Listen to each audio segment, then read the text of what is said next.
আসসালামু আলাইকুম। স্বাগতম সকলকে আলফা ব্রেইনার্সের বাংলা কোর্সে।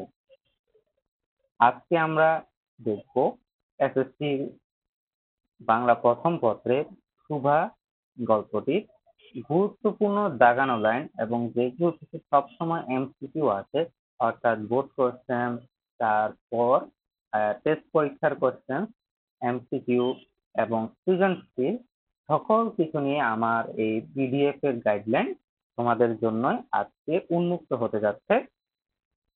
তার কথা না বাড়িয়ে আমরা শুরু করি। প্রথমে বলি পিডিএফ এর মধ্যে আমি কিভাবে সাজিয়েছি। স্টার মার্ক দেওয়া যেগুলো এমসিকিউ তে এসেছে, এমসিকিউ হিসেবে আগে কোনো বোর্ড কোশ্চেনে এসেছিল অথবা টেস্ট পরীক্ষা, স্কুল কোশ্চেন, বিভিন্ন পরীক্ষায় এসেছিল, এবং যে আরো বাড়তি দাগানো লাইন আছে সেগুলো থেকে এমসিকিউর বাইরেও সৃজনশীলের ক খ এসেছে, এবং আহ গুরুত্বপূর্ণ অনেকটা আসার মতো। তো সেই গুরুত্বপূর্ণ দাগানো লাইনগুলোর এই পিডিএফ নিয়ে আজকে আমি তোমাদেরকে পড়াবো। তো চলো শুরু করি। প্রথমে আমরা কবি পরিচিতিটা দেখব। কবি পরিচিতি থেকে এই কয়েকটা লাইনই আমার গুরুত্বপূর্ণ। প্রথম কথা হলো, রবীন্দ্রনাথ ঠাকুরের ছদ্মনাম কি? ভানু সিংহ। এবং শোভা গল্পটি কোন গল্পগ্রন্থ থেকে বা কোন কাব্য থেকে সংকলিত হয়েছে? সেটা হলো গল্পগুচ্ছ। আচ্ছা, রবীন্দ্রনাথ ঠাকুর 25শে বৈশাখ 1268 সালে, অর্থাৎ ইংরেজি 7ই মে 1861 সালে জন্মগ্রহণ করেন, এবং তার মৃত্যু 22শে শ্রাবণ 1348 এবং ইংরেজি 7ই আগস্ট 1941 খ্রিস্টাব্দ। এখন আমার এই দুইটা সালই আমার গুরুত্বপূর্ণ, কেননা বাংলা সন অথবা ইংরেজি সন যে কোনো একটা তোমাকে এমসিকিউ তে ধরে দিতেই পারে। তো সেই ক্ষেত্রে বাংলা ও ইংরেজি সন, আমরা যদি এটা ব্যবধানটা জানি, 593 বছর। কত? 593। তাহলে আমি যদি বাংলাটা জানি, তার সাথে 593 যোগ করে দিব, তাহলে ইংরেজিটা চলে আসবে। ইংরেজিটা যদি আমার জানা থাকে, তাহলে আমার বাংলাটা জাস্ট ইংরেজি থেকে 593 বিয়োগ করলেই বাংলাটা আমার বের হয়ে যাবে। আচ্ছা, আচ্ছা, তারপর তার দেখা যাক, মাত্র 15 বছর বয়সে তার বনফুল কাব্য প্রকাশিত হয়। কত বছর বয়সে? 15 বছর বয়সে। এবং কি প্রকাশিত হয়েছে? বনফুল কাব্য। প্রশ্নটা এইভাবে আসতে পারে যে তার জীবনের প্রথম কাব্য কোনটি? বনফুল।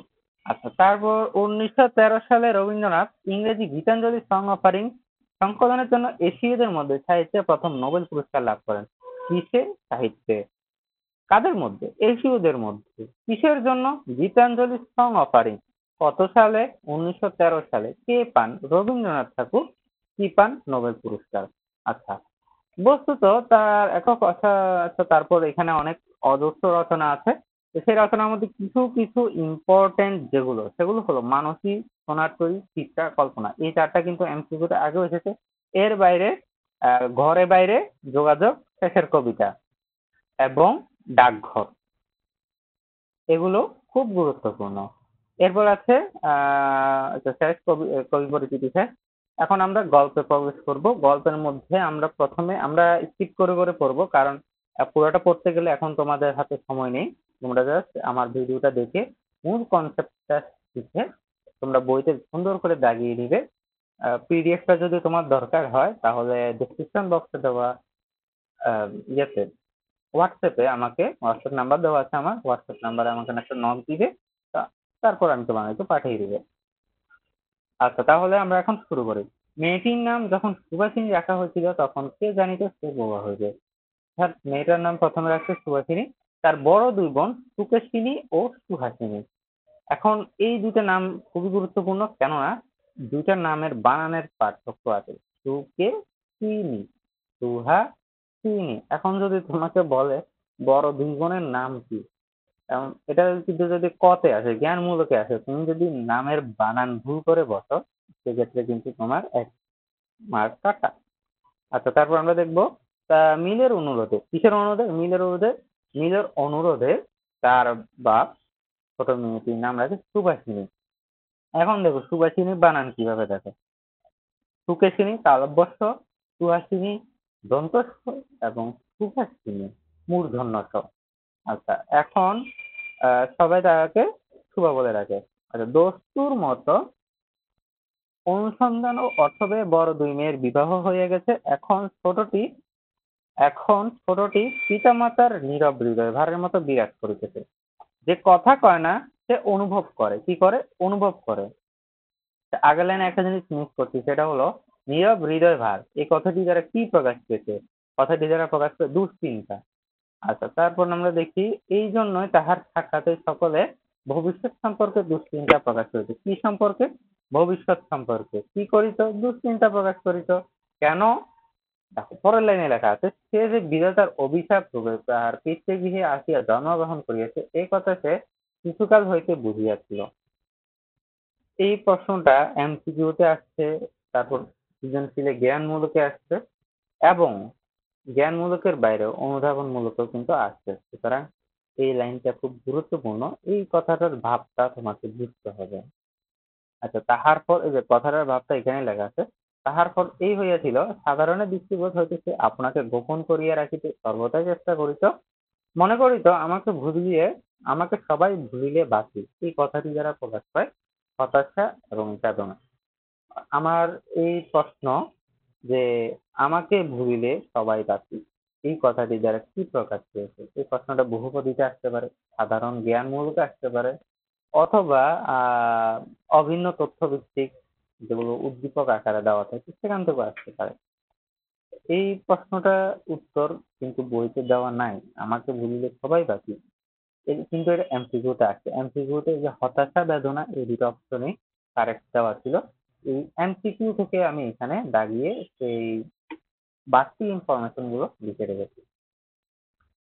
আচ্ছা, পরের লাইন দেখি, কিন্তু বেদনা কি কেউ কখনো ভোলে? অর্থাৎ এই লাইনটি দ্বারা প্রকাশ পায় মনোকষ্ট থেকে যায়। পিতা মাতার মনে সে সর্বদাই জাগরুক ছিল। কে ছিল? জাগরুক ছিল। কেন ছিল? তাই যে পুরো প্যারাটা, এই পুরো প্যারাটাই কিন্তু আমার দিতে হবে। বিশেষত তার মা নিজের একটা ত্রুটি স্বরূপ দেখেছেন। কেন? কারণ সে বোবা ছিল। এই সম্পূর্ণ বিস্তারিত কাহিনীটা এখানে লেখা আছে। আচ্ছা, তারপর আমরা দেখি তার ওষ্ঠাধর ভাবের আভাস মাত্রে কচি কিশোরের মতো কাঁপিয়ে উঠিত। এই লাইনটা গুরুত্বপূর্ণ, কেননা এখান থেকে 3-4টা এমসিকিউ আসার সম্ভাবনা খুব বেশি।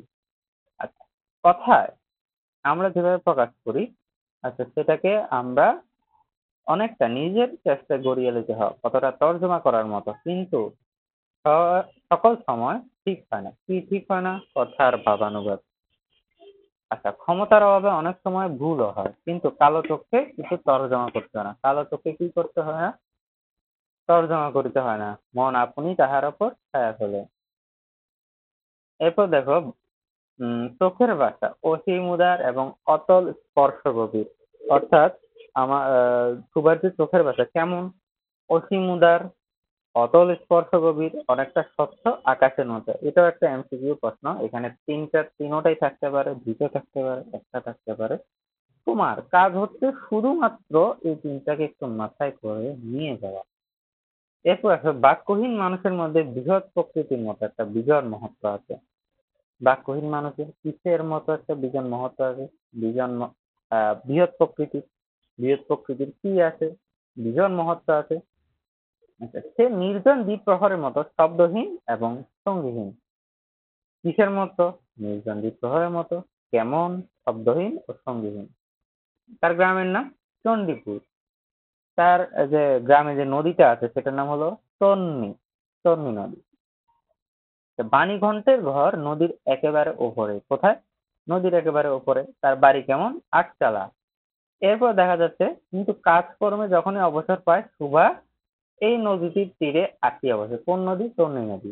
আচ্ছা, প্রকৃতি যেন তাহার ভাষার অভাব পূরণ করিতে। কে পূরণ করে দেয়? প্রকৃতি। এখন এই প্রকৃতির মধ্যে যে যে উপাদান আছে সেগুলো কিন্তু তোমার মাথায় রাখতে হবে। এই যে দেখো, তীর চিহ্নটা এদিকেই যাচ্ছে। এখন নদীর কলধ্বনি, লোকের কোলাহল, মাঝির গান, পাখির ডাক, তরুর মর্মর, সমস্ত মিশিয়ে চারিদিকে চলাফেরা আন্দোলন কম্পনের সহিত এক হইয়া সমুদ্রের তরঙ্গাচিহ্নে বালিকা চিরনিস্তব্ধ হৃদয় উপকূলের নিকট আসিয়া ভাঙিয়া ভাঙিয়া পড়ে। প্রকৃতির এই বিবিধ শব্দ, দেখো প্রকৃতির বিবিধ শব্দ, এখানে আমি একটা তীর চিহ্ন দিয়েছি। এটা হলো বোবার ভাষা। এটা আমরা দেখি, এবং বিচিত্র গতি ইহাও বোবার ভাষা। তাহলে বোবার ভাষা কেমন? প্রকৃতির এই বিবিধ শব্দই হলো কি বোবার ভাষা। তারপর আছে, এই দেখো আমার এখানে যে প্রকৃতির যে উপাদানগুলো সেগুলো আমি মনে রাখার জন্য আমি একটা ছোট ছন্দ মনে রাখতে পারি। নদীর তল মাপো, নদীর তল মাপো। কেমন? নদীর অর্থাৎ নদীর কোলাহল, কলধ্বনি। তারপর তল, তল ত দিয়ে কি বোঝায়? তরুর মর্ম। ল দিয়ে লোকের কোলাহল। ম দিয়ে মাঝির গান। প দিয়ে পাখির ডাক। আচ্ছা, সবগুলো একটা লাইনে চলে এসেছে, নদীর তল মাপো। এখন আমি এই শব্দটাকে বিশ্লেষণ করলে আমার পরীক্ষার হলে মনে আসবে যে কোনটা কি ছিল। আচ্ছা, চির নিস্তব্ধ হৃদয়, এটা দ্বারা কি প্রকাশ পায়? শান্ত হৃদয়। আচ্ছা, এবং মধ্যাহ্নে যখন মাঝিরা জেলেরা খাইতে যাইত, কখন? মধ্যাহ্নে। গৃহস্থেরা ঘুমাইতো, পাখি ডাকিত না। পাখি কখন ডাকিত না? মধ্যাহ্নে। তারপর গৃহস্থেরা ঘুমাইতো না মধ্যাহ্নে। আচ্ছা, এইরকম একটা এমসিকিউ পাইছি আমি। আচ্ছা, সুবার যে গুটিকত অন্তরঙ্গ বন্ধু দল ছিল না তাহা নয়, গোয়ালের দুটি গাভী, তাহাদের নাম সর্বশী ও পাঙ্গুলি। দুইটা গাভীর নাম কি? সর্বশী ও পাঙ্গুলি। সে নাম বালিকার মুখে তাহারা কখনো শুনে নাই, কিন্তু তাহার পদশব্দ তাহারা চিনিত। তাহার কথা একটা করুণ সুর ছিল, তাহার মর্ম তাহার ভাষা অপেক্ষা সহজে বুঝিত। তাহার মর্ম তাহারা কারা?